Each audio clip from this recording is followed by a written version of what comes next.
What's going on, everybody? C4, welcome back to the channel, and today, throwing a little something different to you on this Tuesday, and that is a mid-season, because we're about the midway point of the NFL year, 2022 mock draft. We're starting to get an idea. Obviously, picks are still going to be fluid at this point, but if you're a fan of specific teams, generally, like the area code of where you're going to be selecting, if you're going to be, a top 10 pick, or shooting for that top 10 pick, or you're going to make the playoffs, and you're going to be, 20 plus, somewhere in that range. So now that the dust is slowly starting to settle, teams are slowly starting to settle in, why not? Let's have a little bit of fun here with the mock draft. And perfect timing as an Eagle fan.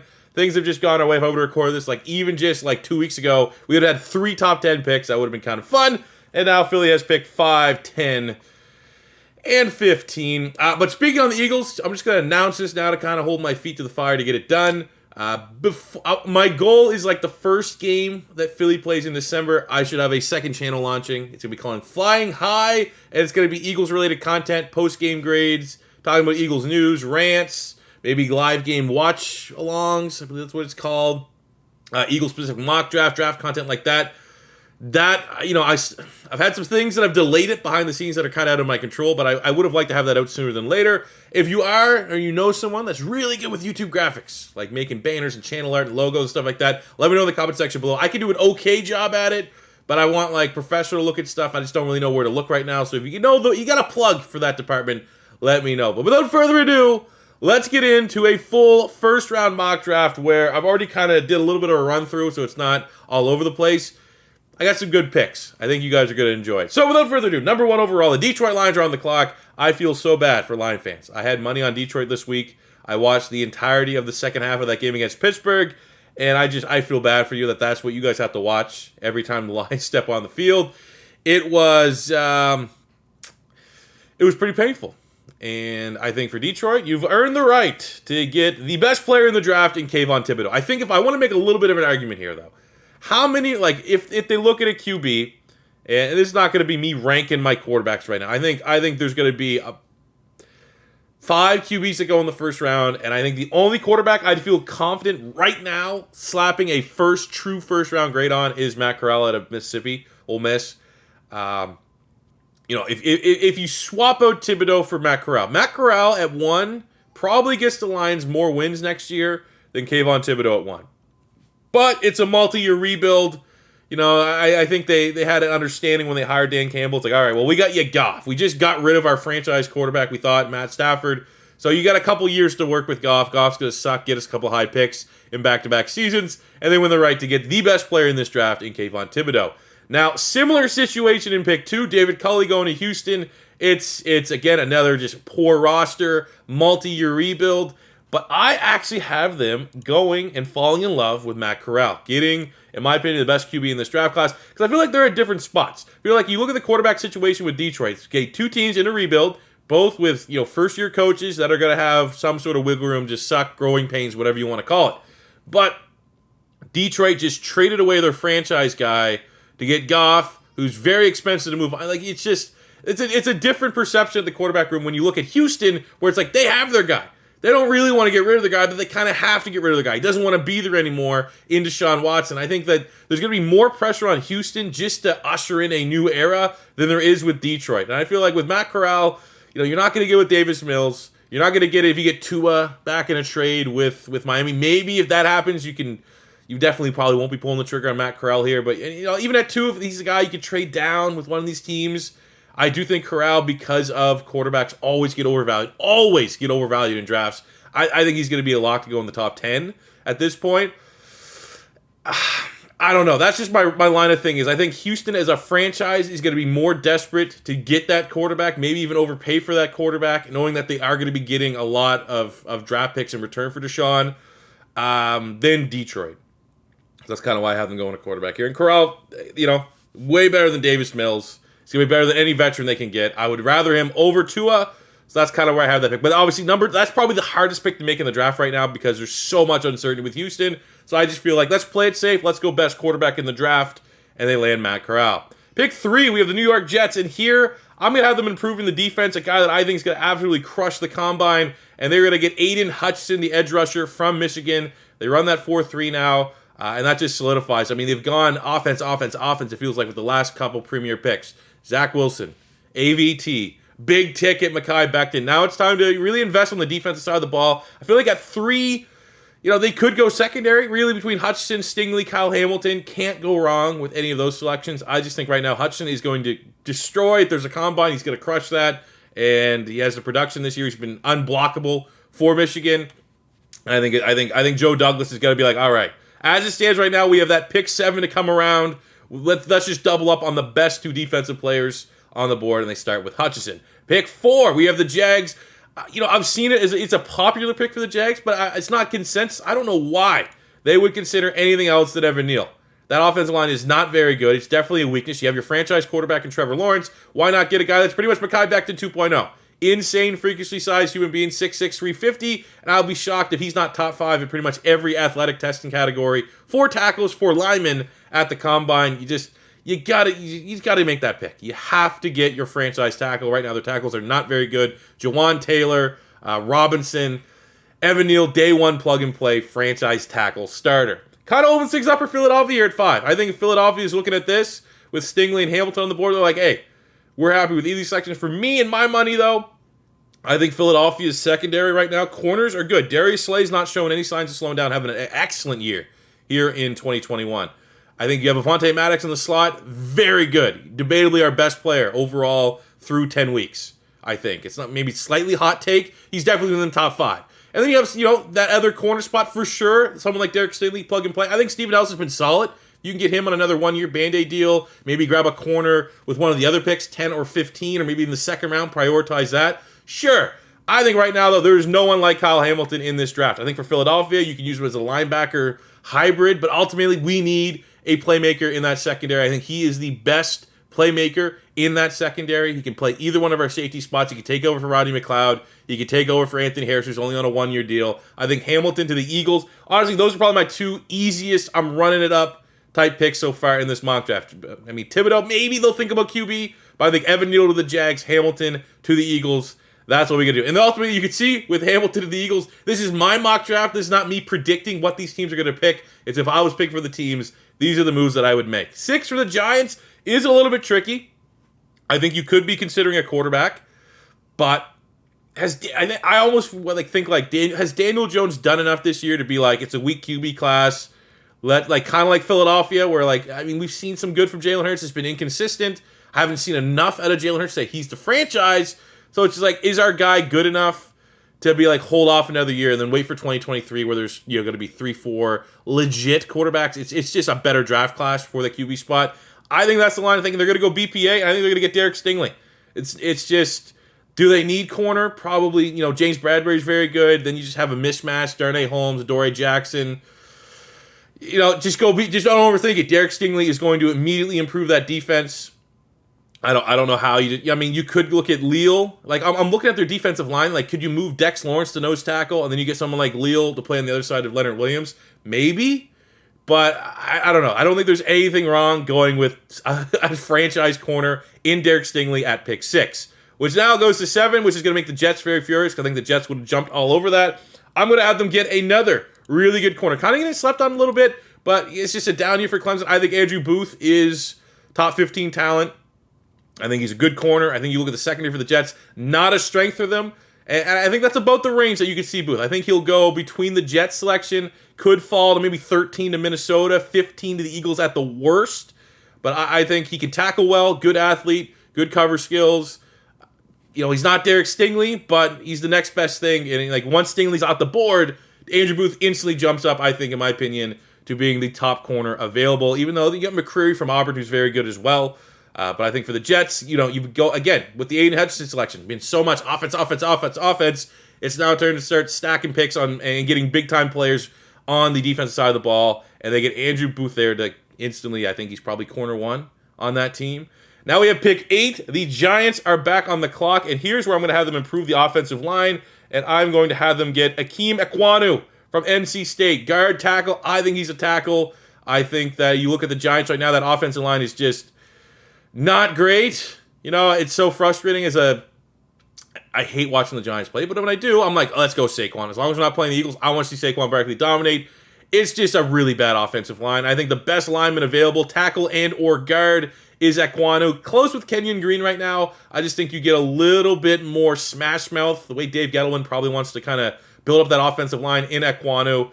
And just like that, you get best DB, best defensive player available at 6 for the Giants, and then you look at the offense. Where do you want to improve in the offense? If you're not going QB, you're giving Daniel Jones another year. I mean, they could go quarterback at 8 for sure. Malik Willis, Sam Howell, Carson Strong, Kenny Pickett.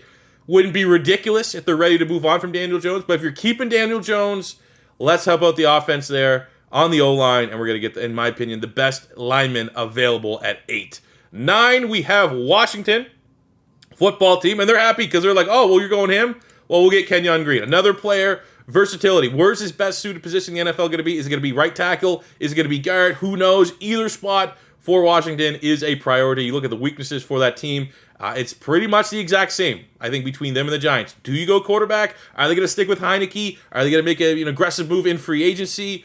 Same could go for the Giants. They have 2 first-round picks. Russell Wilson's going to become available. To something like that. Does Russell Wilson want to go the Big Apple? But I just think ultimately for a football team, let's just go bet. I don't think they're going to go defense. I don't think they're going to go center. Their center is solid. He picked up an injury, but Roulier, you probably can still survive with him at center. But the guard spots, you got Schriff, who's going to play the other guard. You got tackle, who's going to play that tackle. I think Kenyon Green, just go with that. Set and forget, safest player. Got to be a day one contributor, day one starter, safe pick for a football team. And I think that's kind of the way Riverboat Ron wants to build his team. Pick 10, Philly is back on the clock, and for the Eagles, we're going to have them get George Karlaftis from Purdue. Production, I'm a little bit worried, but I just think Philly's going to go edge rusher. They're gonna, because Derek Barnett's going to free agency. Brandon Graham, you don't know if he's going to be the same player. Might retire, going to be prepared for that. So really the only kind of upside edge rusher we have on the roster right now is Josh Sweat, locked under contract. And I think when you look at Karlaftis, he's like one of those guys that he might not light the box score, but he's going to be a better pro than he is in college. Purdue, right? They're not, spoiler makers. He shows up, plays pretty strong against the big competition, which is always a plus.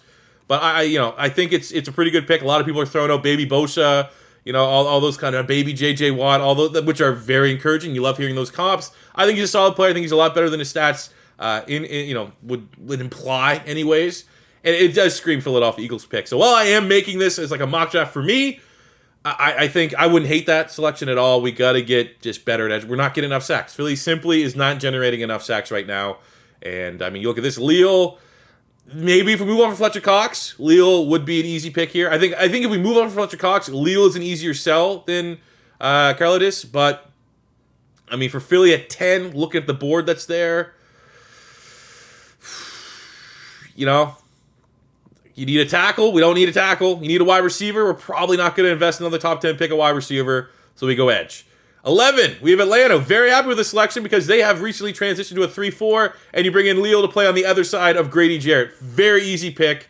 Running this one up. I'd say this, if the board's falling the way it's falling, outside, again, Evan Neal, Kyle Hamilton, and then I would throw in Leal at 11 to Atlanta as like that is the easiest pick that I'm going to make in this mock draft. Perfect fit, great scheme fit. Helps that transition to a 3-4. At 12, we have Miami. This one's interesting. Again, what the hell's going on at QB? Are they going to trade for Deshaun? Are they not? Sticking with Tua? Are they not? They could grab a quarterback. They could look at wide receivers. There's some good wide receivers here. I think they're going to continue just to do what they do best, and that goes defense. And they're going to see a generation. I'm not going to say I don't want to say generational because he was. I don't know if I'd rate him over Vita Vea when Vita Vea was coming to Washington, but I think Flores is going to be like, we're going to get our Vince Wilfork. We're going to get our guy that's on the best defense, guy that's a nose tackle with some pass rush upside that's in the Heisman contention. Like this here is the weakness of that D-line. Christian Wilkins has been good. You have whoever the hell on the other side if you want at D-line, but you throw in Jordan Davis at D-tackle.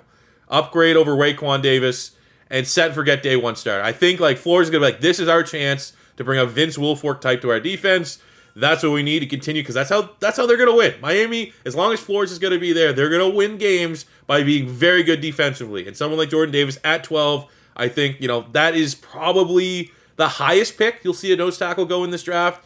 But Jordan Davis is so risk-free, so much easy upgrade, plug-and-play day one starter, I think, for that Dolphins defense. Why not, right? Even though you probably want fans might be screaming for offensive help at this point. I think that's probably the best decision for all parties involved. 13, We have Minnesota. I think they need to go corner. And my next corner, I like Elam as a Gator fan. I like Sauce Gardner for Cincinnati Ballhawk. But Roger McCreary for Auburn has been very good. I've watched a couple Auburn games, not because I'm a fan, but more so I have bet a lot on Auburn. They've been getting pretty good odds with Bo Nix as their quarterback. And I think McCreary right now has definitely surpassed Kyrie Elam if I'm going for like who's the second corner right now in the SEC that I'd feel comfortable drafting. And I think when you look at the Minnesota Vikings defense, need to continue, replenishing that secondary. I feel like, you couldn't project what happened with Jeff Gladney. So now, again, back to the woodshed. Let's keep improving this. I think McCreary at corner, I think that's probably going to be almost a consensus top position here for Minnesota going into this draft. 14, we have the Denver Broncos, and we're going to, I think Malik Willis. You get someone like Malik Willis, highest ceiling out of all the quarterbacks, that is a very valid claim. You throw in the fact that you still got Teddy Bridgewater there to be a stopgap quarterback, got the cannon arm. I know there's not a lot of influence, supposedly, from John Elway anymore, but I think now is the time. You passed on Justin Fields a year ago to get a pretty good corner. We absolutely got mossed by Devontae Smith this weekend, but you just... I don't know. I think that's an interesting matchup, and it makes sense for how the roster is built to get a Malik Willis there with Teddy for another year with the Denver Broncos. 15, we have Philadelphia. And here for Philly, again, it's me picking, not how Harry wrote, because it's not going to happen, but I am going to get Nakobe Dean from Georgia. I don't want to say he's the leader. I feel like Jordan Davis is probably the leader of that outstanding I think it's fair now to say it's a generational defense, what Georgia's doing. But Philly, it's just obvious. Every single week, Philadelphia's linebackers are getting picked on. And yes, Davion Taylor's emerging a little bit, still away. And you can't put him in as a placeholder there of like, we're going to build our linebacking core around him. He's still very much in a show me what you got, prove it type thing. TJ Edwards is solid, not a good enough athlete. Alex Singleton, is what he is. He's a depth linebacker that can occasionally fill in and be solid. But he's getting exposed this year. We tried bringing Eric Wilson, didn't work out. Then what do you got? You got the special teamer there, Sean Bradley. Could he get more reps? Maybe not. It's just a linebacking core that you get some of the Nakobe Dean. You don't value linebackers. It's been clear since Howie Roseman they don't value linebackers. But you just look across the league. I mean, you got Patrick Queen hasn't really worked out, but I mean that's still a work in progress. I think it's fair to say. But you for every one of those in Devin Bushes that are still work in progress, but. You look and you get someone like a Devin White. You get someone that's just transforming a defense. And yes, Devin White's slightly overrated. Levante David is the better linebacker of the two. But you're talking about two guys that are definitely top 10 players at their position. It's a luxury for the Bucs. And I think when you look at Philadelphia, you bring in Nakobe Dean, you bring in Kyle Hamilton. That is going to drastically change that defense as we go into 2022. It prioritizes what most Eagle fans want, which is all right, if we're not getting a QB this year, all in on defense. Let's get the best defensive players available. And you look at the board right now for Philly at 15. If you didn't go Dean, I'm not liking Travon Walker maybe from Georgia. You look at the edge rushers, Drake Jackson. I think he's going to be more of a 3-4 edge. Ojabo from Michigan, sure. Do you double up at edge though because you got Carlitis? Probably not. Devin Lloyd from Utah is solid, but I like Dean over Lloyd. You look at the secondary, Elam, Sauce Gardner. I think there's kind of a drop-off after that. I mean, we could go Elam. You could easily swap out 15 for Elam, but I think our linebackers need more help than corners. And in terms of prospects, I think Dean's probably a little bit ahead of Kyrie Elam right now. Same with Sauce Gardner. And then you're gonna double up at safety, Dax Hill, Jordan Battle, Jaquan Brisker, Brandon Joseph. Those guys, sure, those are gonna be fringe first-round guys. I think some of them could sneak into the first round. But ultimately, let's just improve, get the best defensive player still on the board at 15 at our weakest spot. We missed out on JOK for every reason we wanted to draft Landon Dickerson last year in the second round. Don't let it happen again. Get Nakobe Dean at 15. 16, here's my favorite pick. I don't see any way you could pay Baker Mayfield what it's going to cost the Browns to keep him. I'm going to say it. So why not get a guy that's being mocked as a slightly better Baker Mayfield? If you like Baker Mayfield, you like the Browns, and you're kind of sold on him, but you can't pay him at this point. He's not winning you games. You've designed the entirety of this team with your offensive line and Chubb and Kareem Hunt to be we're going to play we need a quarterback that can play complementary football, but we're not going to rely on a quarterback. We're going to win games by running the ball and our offensive line. That you don't pay that quarterback. You don't pay him Joe Flacco money. You don't get tied in to a Jimmy Garoppolo. I don't hate Baker Mayfield. I think there's definitely people that are anti-Baker Mayfield, but I feel like at this point, I would rather invest a first-round pick in a guy that might be a better Baker Mayfield-style quarterback than paying Baker Mayfield $80, $90, $100+ million, whatever it's going to be. That's just me. I think this is obviously the hot take pick of the draft. I just think if I'm a Browns fan and you tell me we get this comp, like Howell's, yeah, he's Baker Mayfield, but he's more accurate, has a little bit more poise. I'd be like, all right, would you rather pay pick 16 to have the same quarterback play with more upside, or 16 to spend it, somewhere else on the defense, linebacker, secondary, whatever, wide receiver, and stay with Baker Mayfield? You fed Baker Mayfield OBJ I think OBJ is overrated, but you constantly have tried to cater to Baker Mayfield, and you're still not getting any more ahead with that quarterback spot. So I feel like if I'm the Browns, I'd get Howell at 16 and move on from Baker Mayfield. Put that money elsewhere. Invest that money elsewhere. Keep everyone together. Give him nice, big old fat check to Nick Chubb. I can already see people hating this, but maybe some people will like this. Howell to the Browns at 16, new QB. 17, we have the Cincinnati Bengals, where I think they just go best offensive line available. Passed on Sewell to get Jamar Chase. Well, I still think from a roster building standpoint, wasn't the best call. Jamar Chase is front runner for offensive rookie of the year. He's been outstanding. 17, let's just, it's not a tackle. Could get tackled, but Linderbaum might be the second best lineman available after in terms of like pure value, regardless of position, after Evan Neal. I think, again, plug and play, day one starter at center. You're seeing with Creed Humphrey, obviously less value, but just the importance of what Creed Humphrey has done for the Chiefs. He's one of the best centers in the NFL. And I think, again, just continue to help out Joe Mixon in that rushing attack, continue to help out Joe Burrow and that passing attack, keeping him upright, protecting him. I think Linderbaum does that the best at 17. Pick 18, Vegas Raiders. And this is kind of in the same line of my Matt Corral pick to the Houston Texans. You just got to move on from an old era. And I feel like because of Henry Ruggs, everything that's going on there, they need playmakers at wide receiver. I'm going to have them at 18. Get Garrett Wilson, wide receiver from Ohio State. I think he's the first wide receiver I have go. I do think he's the best wide receiver right now. Outstanding body control. That's the number one buzzword that's going to be described with him in mock drafts. I think he has more than enough speed. He's probably going to be high 4.4s, like 4.48, 4.47, somewhere in that range. Get him more than enough speed, but he's just a playmaker on the outside. And when you look at the Raiders right now, you got Bryan Edwards, okay, some big body possession guy.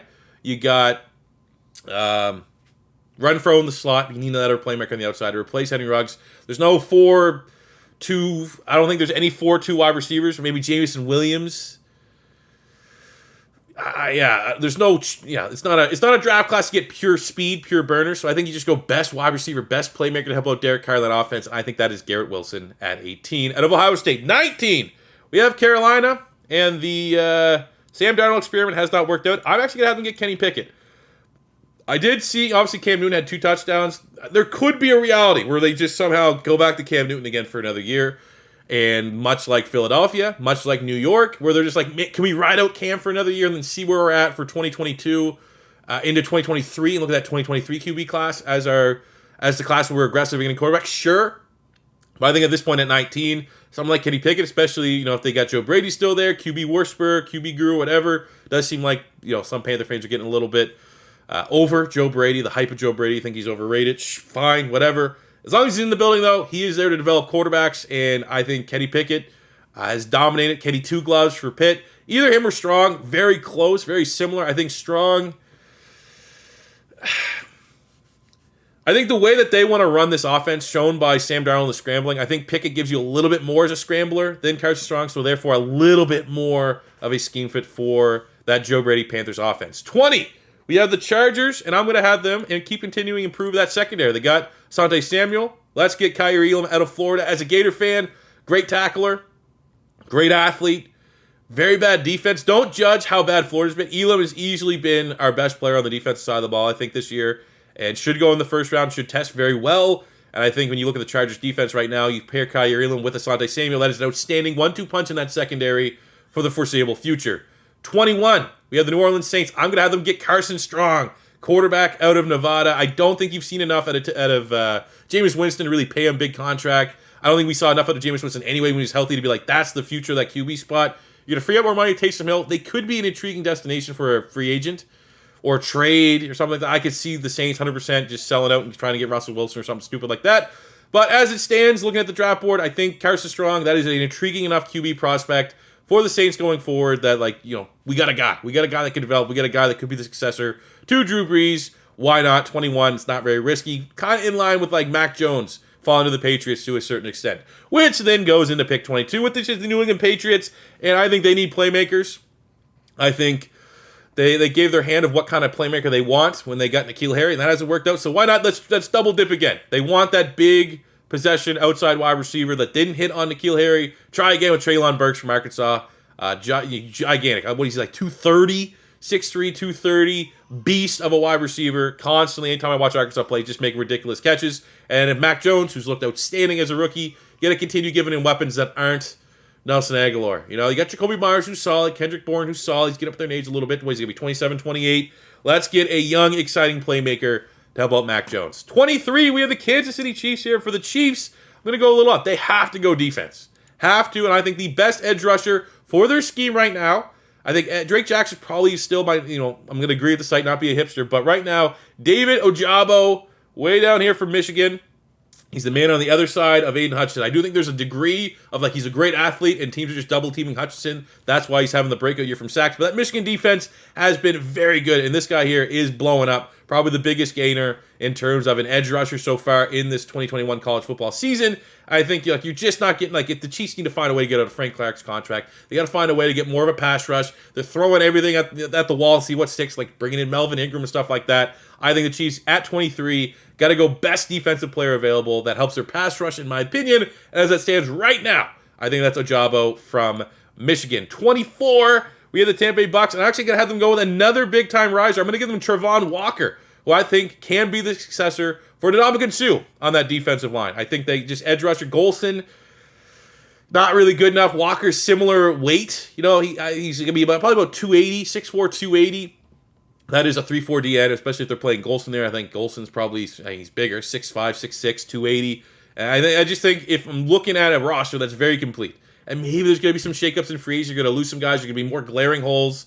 I still just think right now, getting younger at that defensive end spot, which is that's where I would go with Tampa. I mean, they hit on Tryon as an edge rusher, rotational guy. Let's work on that defensive line. The front three, I think Walker from that, what's shaping up to be an historic Georgia defense, he's also going to sneak into the first round. 25, we have the Pittsburgh Steelers, and I'm going to have them go on the offensive line and grab Charles Cross. I think the tackle spot for the Steelers is pretty dire at this given point. You have Cross, who has been, I think he's redshirt sophomore, so he's younger. Has dominated for Mississippi State. Great athlete, high ceiling. I think he can play either tackle spot for the Pittsburgh Steelers. Again, 25. QB's kind of off the board. I don't think you're going to be grabbing a Desmond Ridder at this point. I think you just continue, just go best player available to improve your weak spots. I think that is a tackle offensive line for Pittsburgh. At 26, staying in the division, Baltimore, I have them actually staying on the O-line as well and grabbing a right tackle here in Trevor Penning. Obviously, you have Ronnie Stanley at left tackle. He's good. Penning is regardless of where you're looking for scouts, he seems like he's going to be going the first round. 6'8", 315 pounds, smooth athlete, versatile. Obviously, I'm not watching Northern Iowa tape. This is more so regurgitating what the people that I really do trust are saying. And more so looking at Baltimore, that O-line has not been very good. You're going to be paying Lamar Jackson. So anytime you can get guys that have ceilings of very good tackles, that offensive line that's how the Ravens go. Make Lamar Jackson's life easier. Continue and complete that offensive line. I think Trevor Penning at 26, that's a Baltimore Raven pick. That's an Ozzie Newsome pick. Finding a guy out of bumfuck nowhere that's going to develop into a perennial Pro Bowler for you. I think you have that potential here in Trevor Penning from Northern Iowa. 27, the Lions' second pick. They got Thibodeau in the first overall at 27 here. I think it's time to help out whoever the hell is going to be their quarterback, and I'm going to have them grab Chris Olave, wide receiver from Ohio State. Gets a little bit more speed than Garrett Wilson. I think just at this point, best playmaker. I think they just get someone exciting. I think really between him and Jahan Dotson. Drake London, great jump ball guy. Jump ball guys are always tough to project in the NFL because can they get separation? And the fact that he has that injury, I don't know if he's going to be testing a lot. There's going to be some question marks with London. He's going to be a value pick. I think he might slip to the second round. I think you look at Dotson or Jameson Williams at 27 over Olave potentially. I just think Olave, he's been crushing it for Ohio State. Very productive. I think it's a fairly safe pick. And then you can pair him with, whoever you want, Cephas, Amon-Ra St. Brown, whoever going forward. But I think he can be the wide receiver one in that Ohio State, from Ohio State in that Detroit line defense. 28, we have the Dallas Cowboys, where I'm going to have them grab Dax Hill, safety from Michigan. You look at the defense, J-Ron Curse kind of breaking out a little bit. Rest of the safety play has been, you've had some big turnovers. I think you get a safety here that can complement more as a cover guy. And I think you get that in Hill. I think he's got a very good combine, very good athlete. Was a 5-star coming out of high school. And I think just looking at Dan Quinn's defense, I don't know if Dan Quinn's. I'm not gonna say I don't know. I almost can guarantee he's not gonna get a head coaching job yet off of this hell of a redemption tour he's doing for that Dallas Cowboys defense. But I think again, you just get much like the Micah Parsons pick. You're gonna get the freak athlete that can improve one of your weaker units, which I think is the safety unit, gives you a whole lot of upside. And just continues to. I don't like that pick for Dallas because it's very good for Dallas. 29, we have the Buffalo Bills, and I just think at this point, if you're Buffalo, if you're picking at 29, means you crashed and burned a little bit in terms of going to the playoffs. So it's like, what can take us over the top? And I'm going to have them select probably the best deep threat in college football this year, and that is Jameson Williams of Alabama. He's not quite on like the Ruggs. He's not quite on like the He's fast though. You know what I'm saying? He's not 4.2 something fast. He's probably 4.3 type fast. I think you just look at Buffalo right now. You have Cole Beasley in the slot. If they even bother bringing back, maybe slight headache there. You have Diggs, more of a route runner, technician type. You got Manny Sanders. That's just like your flyer veteran. You have the big jump ball guy they got from UCF a couple years ago. They don't have that burner, that proven burner that can develop into something to maximize the arm talent of Josh Allen. I think that's going to be Jameson Williams. I think that is the perfect complement at wide receiver. Let's go over the top here. Let's just be like, all right, we didn't make the Super Bowl. We were close. Let's get a guy that's just going to be like, how are they going to cover all of our wide receivers? Let's be a little bit like the Kansas City Chiefs here for a minute.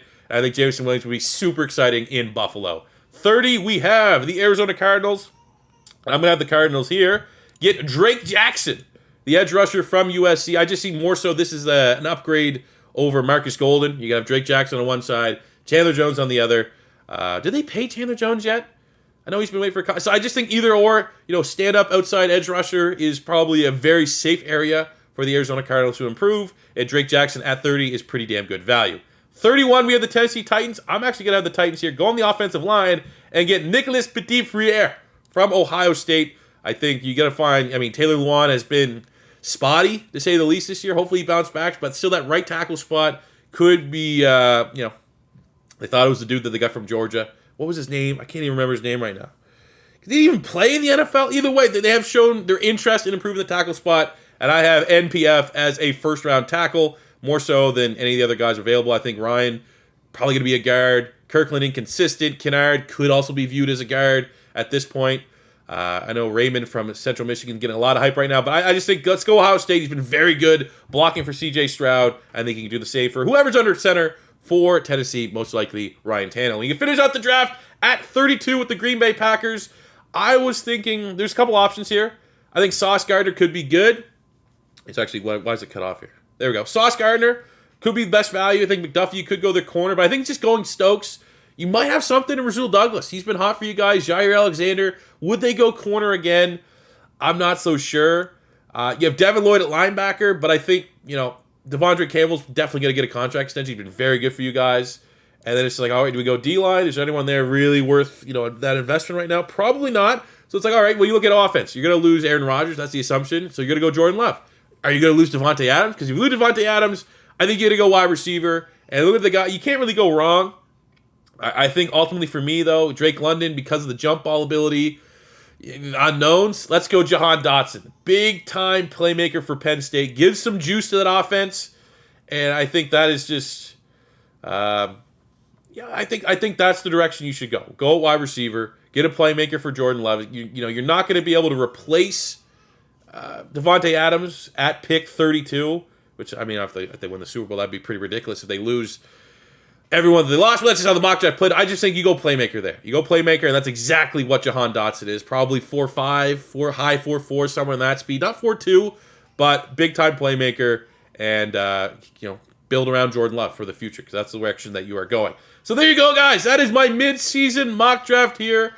Would love to hear what you guys think. Did I do a good job picking for your team? Do you hate the picks that I made? What picks would you have made different? Let me know in the comment section below. But that'll do it for me today. As always, first time stopping by, don't be afraid to hit that subscribe button. Working our way up to 150K. We also hit that sooner than later. Smash that like button if you enjoyed. We'll have 1,000 likes on this video. And I will see you guys back here tomorrow with a new episode of the Madden 22 Philadelphia Eagles franchise. And until then, it's C4 saying peace out.